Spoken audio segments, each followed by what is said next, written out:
2장 1절에서 11절 말씀입니다. 이사야서 2장 1절부터 읽겠습니다. 아모스의 아들 이사야가 받은 바 유다와 예루살렘에 관한 말씀이라.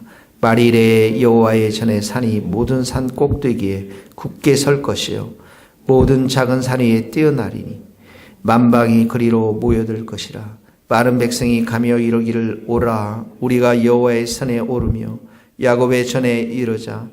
그가 그의 길을 우리에게 가르치실 것이라. 우리가 그 길로 행하리니 하리니 이는 율법이 시온에서부터 나올 것이요 여호와의 말씀이 예루살렘에부터 나올 것임이니라. 그가 열방 사이에 판단하시며 많은 백성을 판결하시리니 무리가 그들의 칼을 쳐서 보습을 만들고 그들의 창을 쳐서 낫을 만들며 이 나라와 저 나라가 다시는 칼을 들고 서로 치지 아니하며 다시는 전쟁을 연습하지 아니하리라. 야곱 족속아 오라 우리가 여호와의 빛에 거하자. 주께서 주의 백성 야곱 족속을 버리셨으면 그들에게 동방 풍속이 가득하며 그들이 블레셋 사람들같이 점을 치며 이방인과 더불어 손을 잡아 언약하였음이라. 그 땅에는 은금이 가득하고 보화가 무한하며 그 땅에는 마필이 가득하고 병거가 무수하며 그 땅에는 우상도 가득하므로 그들이 자기 손으로 짓고 자기 손가락으로 만든 것을 경배하여 천한 자도 절하며 귀한 자도 굴복하오니 그들을 용서하지 마옵소서. 너희는 바위 틈에 들어가며 진토에 숨어 여호와의 위엄과 그 광대하심의 영광을 피하라. 그날에 눈이 높은 자가 낮아지며 교만한 자가 굴복되고 여호와께서 홀로 높임을 받으시리라. 아멘. 카메라 됐어요. 자, 오늘도 계속해서 말씀하고 있는 것이 하나님 앞에 돌아오라 오라고 하는 말씀입니다. 자, 2절에 보면 말일에 여호와의 전에 산이, 이 말일은 이제 이 예수님이 오시는 새로운 시대를 말하는 것이죠. 이 새 시대, 이 새 시대에 여호와의 전에 산이 모든 산 꼭대기에 굳게 설 것이다. 하나님께서 모든 나라와 모든 산에 뛰어난 왕으로 높임을 받을 것임을 말씀하고 있습니다.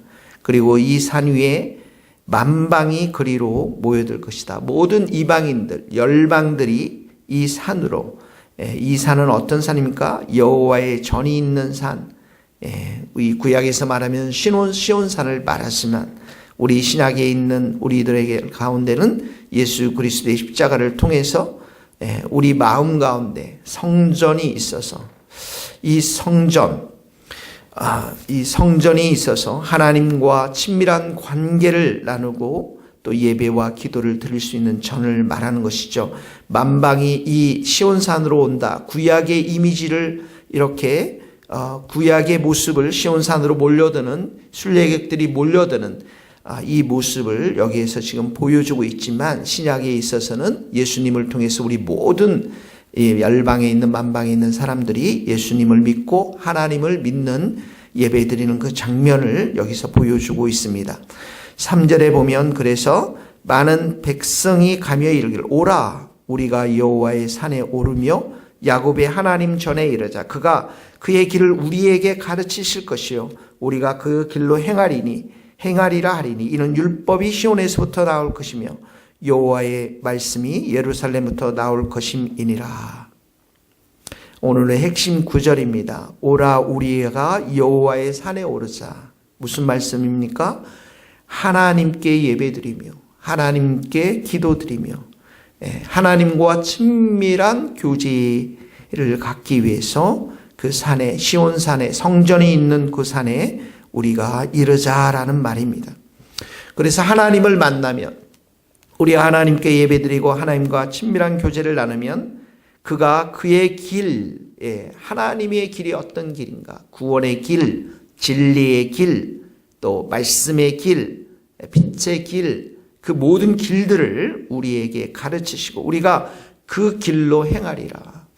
그러니까 주님과 우리가 친밀한 교제의 시간들을 갖고 또 예배하는 자가 되면 하나님은 반드시 우리에게 우리 인생의 목표와 목적과 하나님의 뜻, 하나님의 길을 보여주신다라는 것입니다. 그리고 그 길로 우리가 행하는 것이고, 또한 하나님께서 이 율법이 시온에서부터 나오는데 여호와의 말씀이 예루살렘부터 나올 것임이니라. 우리에게 길을 제시할 뿐만 아니라 하나님의 말씀을 들려주셔서 우리 인생이 어떻게 살아야 되며 하나님은 어떤 분이시고 이 온 세상은 왜 하나님께서 만드셨는지, 또 우리 모든 성도들은 어떤 삶을 살아야 될지에 대해서 하나님께서 말씀해 주신다라는 것입니다. 그러니까 이 3절의 말씀도 우리에게 가장 중요한 것은 하나님과 친밀한 관계를 맺는 것이 얼마나 중요한 것인가를 우리에게 가르쳐 주고 있습니다. 신약에서는 이렇게 말씀을 통해서 우리가 하나님 앞에 가까이 나고 성전을 통해서 하나님 앞에 가까이 나가지만 신약에서는 바로 성령님께서 우리 가운데 오셔서 진리의 길로 인도하시고 성령님께서 우리에게 힘 주시고 은혜 주셔서 그 성령의 인도하심을 따라 살아가도록 우리 가운데 성령님께서 오신 것이죠. 자, 그렇게 하나님과 친밀한 교제를 하며 예배를 하며 하나님의 그 전에 이르는 사람들은 4절에 보면 4절은 평화의 나라, 평화를 추구할 것임을 말씀하고 있습니다. 거기에 보면 무리가 칼을 쳐서 보습, 쟁기를 말하는 것이죠. 그 다음에 창을 쳐서 낫을 만들고 또 칼을 들지 않고 서로 치지 않고 다시는 전쟁을 연습하지 아니하리라. 이렇게 하나님과의 친밀한 관계 속에서 또 성령의 충만한 은혜 가운데 있는 사람들은 칼과 창과 전쟁으로 다른 사람들을 죽이지 않고 관계 속에서 오히려 생산적인 일들을 해나갈 수 있는 그런 샬롬, 그런 평안이 그들에게 하늘로부터 주어진다라고 하는 말씀인 것입니다. 하나님이 통치하시면, 그래서 하나님이 다스리시면 갈등이 사라지고 전쟁이 사라지고 오히려 그 마음 가운데 서로 사랑하고 화평이 주어진다는 그러한 말씀인 것이죠. 5절에서 야곱 족속아 오라 우리가 여호와의 빛에 거하자. 그래서 하나님 앞으로 오라는 것입니다. 빛의 삶, 이 어둠의 삶하고는 대조되어지는 그러한 삶이죠. 하나님과의 친밀한 관계 속에서 살아가는 삶은 샬롬, 평화가 임하는 삶이고 빛에 거하는 삶인 것을 우리에게 가르쳐 주고 있는 것입니다. 오늘 첫 번째 말씀입니다. 여러분 오늘도 성령님께 성령으로 충만해서 성령의 인도하심을 받고 하나님과 친밀한 관계를 가지고 우리 마음속에 있는 예수님을 우리가 믿음의 눈으로 바라보고 의지하고 또 그 예수님을 오늘도 우리가 마음껏 부르면서 동행하는 그런 복된 삶이 될 수 있기를 예수님의 이름으로 축복합니다.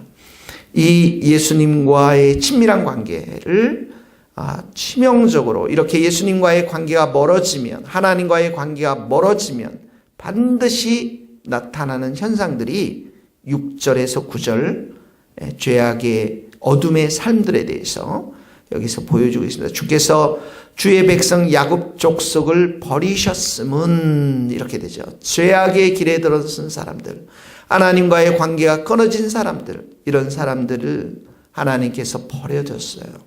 그랬더니 6절에 동방 풍속이 나옵니다.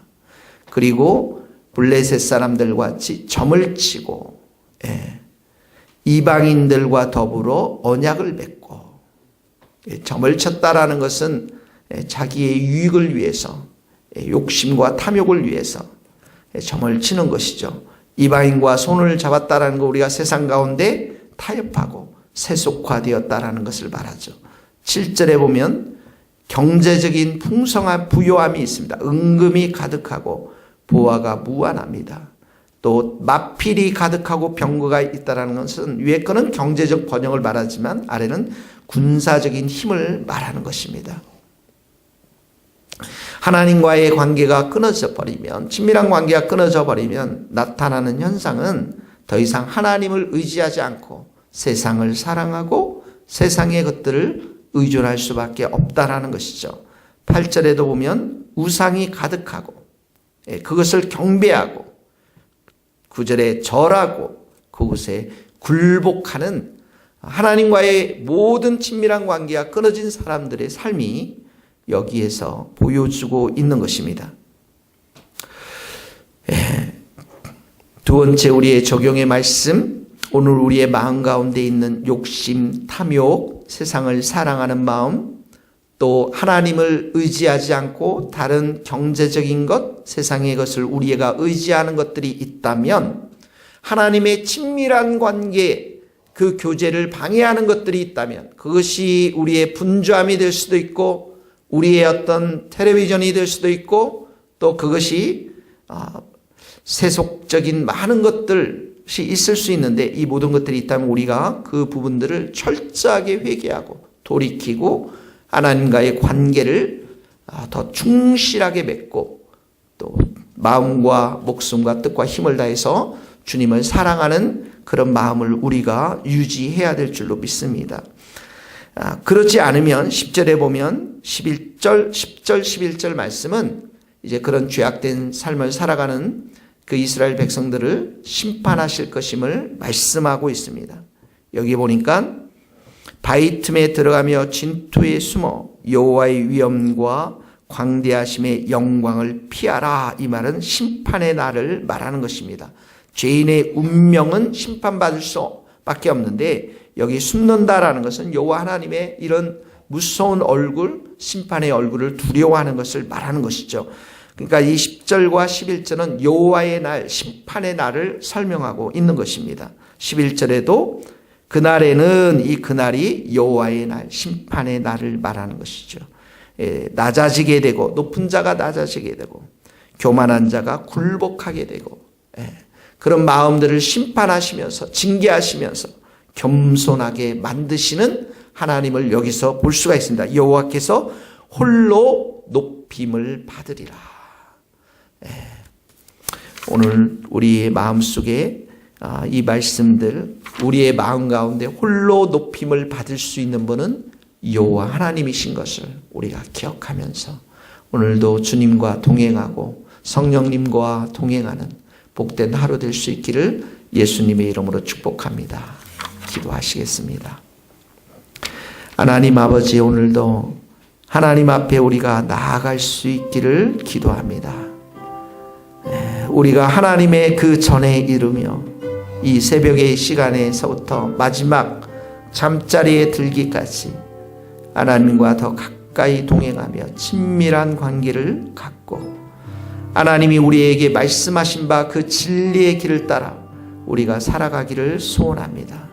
우리가 만나는 모든 사람들에게 하나님 칼을 쳐서 전쟁을 다 내려놓고 화평한 관계를 추구할 수 있도록 우리 하나님께서 오늘도 힘을 더하여 주시옵시고 죄악된 삶을 다 벗어버리고 행여 우리가 죄악된 삶을 살아간다면 주님 우리를 회개하게 하시고 보혈로 우리를 깨끗이 씻어주셔서 빛의 삶의 길을 걸어갈 수 있도록 오늘도 우리를 붙잡아 주시기를 소원합니다. 성령님께서 오늘 우리의 앞길을 선하게 인도하여 주시옵소서. 우리에게 힘 주시고 은혜 더하여 주셔서 진리의 길 앞에 설 수 있도록 성령님께서 우리를 붙잡아 주옵소서. 오늘 밤 우리의 금요 귀한 기도회가 있습니다. 성도들의 마음을 성전으로 향할 수 있게 하여 주시고 마음껏 찬양하며 부르짖으며 기도하며 하나님의 말씀 앞에 은혜를 나누는 복된 밤이 될 수 있도록 도와주시고 오늘 하루의 모든 삶 속에서 성령님께서 동행하여 주셔서 오늘도 열매 맺고 주님께 영광을 돌리며 오직 여호와 하나님 홀로 영광을 받는 복된 하루의 삶이 될 수 있도록 도와주옵소서. 예수 그리스도의 이름으로 기도하오며 지금은 우리 주 예수 그리스도의 은혜와 하나님의 크신 사랑과 성령님의 교통하심이 우리 모든 성도들과 선교사님과 이 나라의 민족 앞 북한 땅 위에 또 스코틀랜드 땅 위에 이제로부터 영원토록 함께 하시기를 간절히 축원하옵나이다. 아멘.